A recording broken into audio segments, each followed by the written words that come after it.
जय शिवराय मित्रांनो, शेतकऱ्यांचा सातबारा कोरा होणार. शेतकऱ्यांना सरसगट कर्जमाफी सुद्धा मिळणार. शेतकऱ्यांना हेक्टरी 17,500 रुपये पीक विमा मिळणार. शेतकऱ्यांना अतिवृष्टीचा अनुदान मिळणार. शेतकऱ्यांना रब्बीचा अनुदान मिळणार. अशा प्रकारच्या घोषणा निवडणुका जवळ आल्याच्या नंतर हे राजकीय नेते करत असतात. मग त्यामध्ये मुख्यमंत्री असतील, उपमुख्यमंत्री असतील, वेगवेगळ्या खात्याचे मंत्री असतील किंवा काही आमदार त्यांच्या मतदारसंघामध्ये गेल्याच्या नंतर अशा प्रकारच्या घोषणा करून टाकीत असतात. आणि ह्या घोषणा मग सत्तेवर आल्याच्या नंतर पूर्ण होत नाहीत. आणि मग अशा वेळेस जे काही अशा घोषणा केलेल्या असतात, आश्वासनं दिलेली असतात आणि ही आश्वासनं पूर्ण होत नाहीत म्हणून सोशल मीडियाच्या माध्यमातून मग या मंत्र्यांवर, उपमुख्यमंत्र्यांवर, मुख्यमंत्र्यांवर किंवा जे राजकीय नेते घोषणा करतात अशावर टीका करीत असतात किंवा त्यावर ते बोलत असतात. किंवा त्यानंतर ही बऱ्याच साऱ्या अशा घोषणा शेतकऱ्यांसाठी काही काही ध्येय धोरणं राबवली जातात, नागरिकांसाठी ध्येय धोरणं राबवली जातात. त्यामध्ये मग कमी जास्तपणा झाला की अशा सोशल मीडियाच्या माध्यमातून ह्या टीका या राजकीय नेत्यांवर होत असतात. आता या राजकीय नेत्यांवर टीका होऊ नये मग या सोशल मीडियावर बंधनं आणण्यासाठी विधानसभेमध्ये राहुल कुल या आमदारानं मुख्यमंत्र्यांकडे मागणी केली. आता मुख्यमंत्री त्यावर काय म्हणाले तर सोशल मीडियाचा वापर करून बदनामी करण्याचे प्रमाण वाढले आहे. या संदर्भात कायद्यात बदल करण्यासाठी राज्याचे पोलीस महासंचालक यांच्या अध्यक्षतेखाली समिती स्थापन केली जाईल. बरोबर आहे, चांगली गोष्ट आहे. कारण सोशल मीडियाच्या माध्यमातून कोणाची बदनामी व्हायला नाही पाहिजे. आणि आजकाल व्हायले काय, कोणी उठायले, कोणी कोणाची बदनामी त्या सोशल मीडियाच्या माध्यमातून करायले. त्यामधून वेगवेगळ्या प्रकारचे वाद सुद्धा तयार व्हायलेत किंवा काही समाज कंटक असतात ते काहीतरी सोशल मीडियाच्या माध्यमातून टाकतात आणि त्यामुळे जाती धर्मात वेगवेगळ्या प्रकारचे वाद सुद्धा आतापर्यंत झालेले आपण बघितले आहेत. आणि यामुळे यावर नक्कीच बंधनं यायला काय हरकत नाही. कारण उगीच कोणीतरी काहीतरी वायफळ टीका करीत असेल, वायफळ काही गोष्टी करत असतील तर यावर बंधनं येणं हे चांगली गोष्ट आहे. कारण आपले मुख्यमंत्री हे खूप हुशार आहेत, बुद्धिमान आहेत. कारण आज त्यांची ही दुसरी टर्म आहे जवळपास आणि त्यांनी आतापर्यंत जे काही काम केले खूप चांगलं काम केले. ते हुशार आहेत, स्वतः वकील आहेत. त्यामुळे या गोष्टी करायला त्याबद्दल कोणाचंही दुमत नाही. पण यामध्ये आता जसा सोशल मीडियाच्या कायद्यामध्ये बदल करण्याचा ते विचार करत आहेत तसाच एक दुसरा विचार सुद्धा त्यांनी करणं गरजेचं आहे असं मला वाटतंय.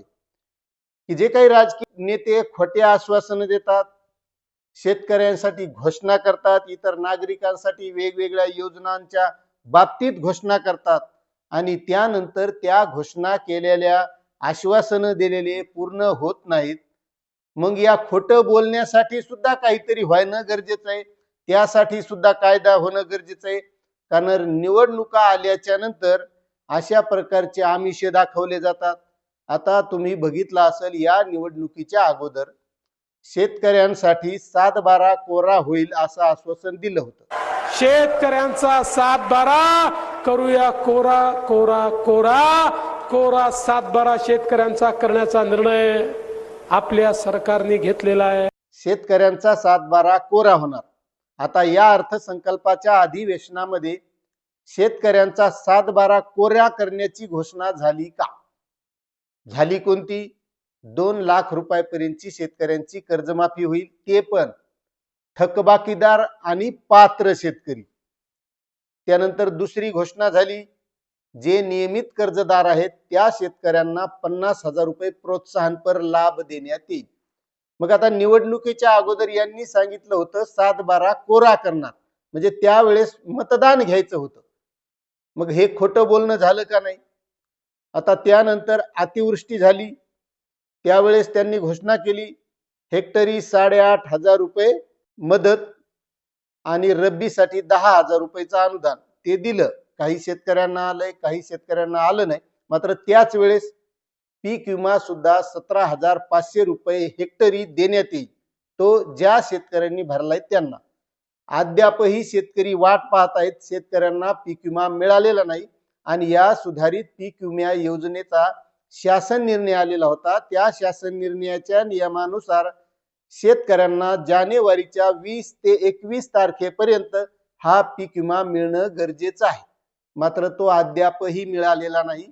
आता सध्या मार्च महिना चालू आहे. त्यानंतर निवडणुकीच्या वेळेसच जो आता लाडक्या बहिणींना 1500 रुपये महिना दिला जातो याची कोणी मागणी केलेली नव्हती बरं का. हे विशेष आहे. पुन्हा लाडकी बहीण योजनेची कोणीही मागणी केलेली नव्हती. कोणी केलेली असेल तर कमेंट करून सांगा, कारण मला माहित नाही केली होती का नाही. आणि याच लाडक्या बहिणींना 1500 रुपये देण्यात येत होते आणि निवडणुका झाल्याच्या नंतर यामध्ये वाढ होऊन 2100 रुपये महिना हा लाडक्या बहिणींना केला जाईल हे सुद्धा सांगितलं होतं. मग हे सुद्धा पूर्ण झालं नाही. आणि त्यानंतर पुन्हा बेरोजगार तरुणांना आश्वासन दिल्या जातं, तुमच्यासाठी एवढ्या नोकऱ्या उपलब्ध केल्या जातील, तेवढ्या नोकऱ्या उपलब्ध केल्या जातील. मात्र आज मला सांगा, कोणतं असं क्षेत्र आहे की तिथं जागा भरल्या जातात आणि त्या पूर्ण जागा भरतात? खेड्यापाड्याचं उदाहरण घ्या. जिल्हा परिषदेच्या शाळेमध्ये 5 शिक्षकांच्या जागा असतात. शाळा तिथं 7वी पर्यंत हे समजा, आणि त्या शाळेत 3 शिक्षक आहेत. जवळपास खेड्याने 5वी पर्यंत शाळा आहेत, शिक्षक 1 किंवा 2 आहेत.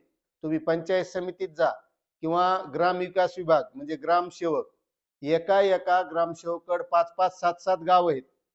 तुम्ही दुसरा तलाठी घ्या, तलाठ्याकडे सुद्धा तशीच परिस्थिती आहे, 5-5, 7-7 गाव आहेत. आणि त्यामुळे त्या शेतकऱ्याचे काम सुद्धा लवकर होत नाहीत. तो तलाठी लवकर भेटत नाही, कारण त्याच्या मागे जर 7 गावं असतील तर तो कोणत्या गावाला जाईल, कोणत्या शेतकऱ्यांचं काम करीन, कोणत्या शेतकऱ्याचा फेर करीन, कोणत्या शेतकऱ्यांच्या याद्या करीन, कोणत्या शेतकऱ्यांच्या अतिवृष्टीच्या याद्या करीन. असे बरेच सारे, कोणताही विभाग घ्या तुम्ही, प्रत्येक विभागात कर्मचाऱ्याची कमतरता आहे. आणि त्यामुळे मग जे काही आज बेरोजगार तरुण आहेत, हे शिकलेले डीएड, बीएड, एमए, एमफिल, तुम्हाला सांगतो, जर कोतवालाच्या जागा निघल्या कोतवालाच्या, तर नेट सेट करणारा माणूस ती कोतवालाची जागा भरण्यासाठी अर्ज करायला आहे. त्याची एमपीएससी द्यायची सुद्धा इच्छा आहे, मात्र तो कोतवालाच्या जागेसाठी सुद्धा अर्ज करतो. आज किती बेरोजगारी. मग यासाठी नुसती आश्वासनं द्यायची, असं करू तसं करू. आता शेतकऱ्यांना पीक विमा तुम्ही बघत असाल, किती आमदारांनी मागणी केली हो विधानसभेच्या अर्थसंकल्पीय अधिवेशनामध्ये पीक विम्याच्या बाबत. काही मोजके आमदार आहेत, मी कोणाचं नाव घेणार नाही, पण काही मोजक्या आमदारांनी त्यावर बोलले. बाकीच्या माझ्या संघासाठी यासाठी निधी लागतो, त्यासाठी निधी लागतो, आम्हाला असा निधी दिला जात नाही, आम्हाला तसा निधी दिला जात नाही. मुख्यमंत्र्यांना विचारणा करण्यात आली की आमचा पक्ष सत्तेत नाही म्हणून आम्हाला निधीची कमतरता, तुमच्या सत्तेतल्या पक्षाला जास्त निधी. त्यावर मुख्यमंत्र्यांनी उत्तर दिलं. त्याबाबत मी मुख्यमंत्र्यांना म्हणतो, कारण एकदम त्यांचं चांगलं काम आहे आणि हुशार माणूस आहे. मात्र त्यांनी सुद्धा या गोष्टीचा विचार केला पाहिजे. त्यावेळेस कुठंतरी शेतकरी असतील, सर्वसामान्य नागरिक असतील, बेरोजगार तरुण असतील, त्यांनाही दिलासा देण्याचं काम केलं पाहिजे. मग जसं सोशल मीडियाच्या माध्यमातून काही लोक हे टीका करतात, त्यामध्ये राजकीय लोकांची बदनामी होते किंवा दुसऱ्या कोणाची बदनामी होते. मग या कायद्यामध्ये बदल केला जाईल.